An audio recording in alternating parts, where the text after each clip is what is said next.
This week I'm sitting down with my gal pal, Alexis Baden-Mayer, the political director for the Organic Consumers Association. But we're really going to focus, instead of having several topics, we're going to focus on one company, the company who I think may represent what might be the single biggest fear when dealing with global companies. And the company we focus on today is Monsanto.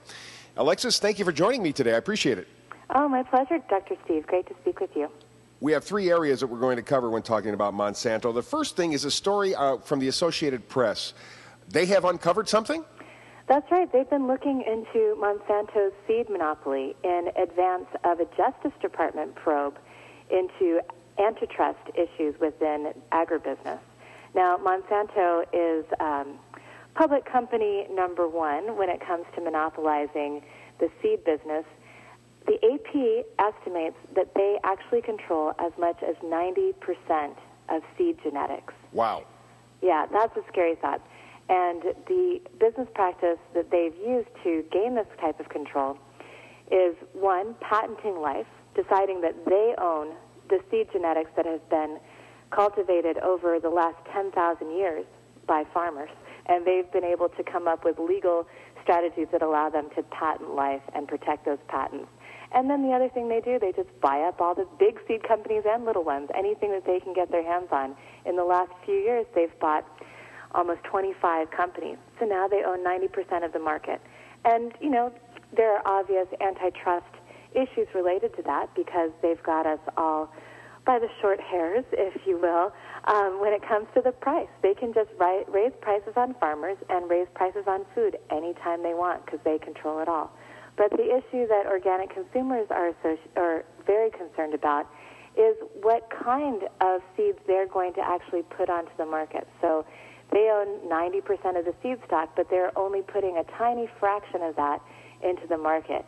And they're taking the natural varieties, the traditionally bred varieties, out of the market and substituting them with their genetically modified seed, which is genetically altered to need their pesticides. And the types of technologies they've come up with, they like the Terminator technology and the Trader technologies that either render the seed sterile and prevent that seed from ever reproducing once it's produced a single crop, or the Trader, which is even a more devious technology, which makes that seed sterile unless it can be coupled with a chemical that Monsanto owns.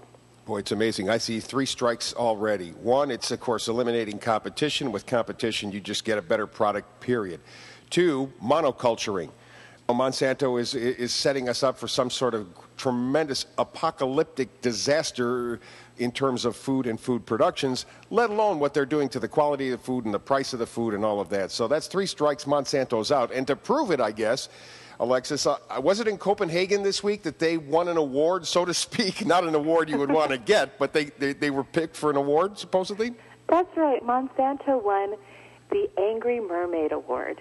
There's a beautiful statue in Copenhagen of the Little Mermaid, and climate activists there came up with the great idea of giving an Angry Mermaid Award to the worst offender among all the companies that have gone to Copenhagen to try to block the world from coming to an agreement that would actually reduce greenhouse gas emissions, and at the same time to try to profit off of climate change. And the world chose Monsanto. Monsanto beat out companies that are as evil as Shell Oil Company. You know, Shell Oil has destroyed the Niger Delta with its oil exploration and has totally crushed the activist movement there, with including murder. So Monsanto is even more hated than Shell Oil, and the reason is, you know, we might survive this industrial age where we pollute too much with oil and coal and natural gas.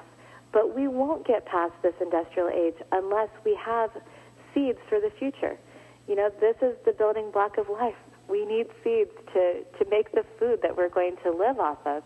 And with the technologies that I described to you, you know, making seeds dependent on pesticides and herbicides, making seeds unable to reproduce, passing laws where only Monsanto owns these building blocks of life and they prevent farmers from breeding seeds traditionally. This is going to make life on the planet impossible. Well, Alexis, again, another phenomenal report from the political director of the Organic Consumer Association. Thank you so much, and we will talk soon, please. Thanks so much, Dr. Steve. It's always a pleasure.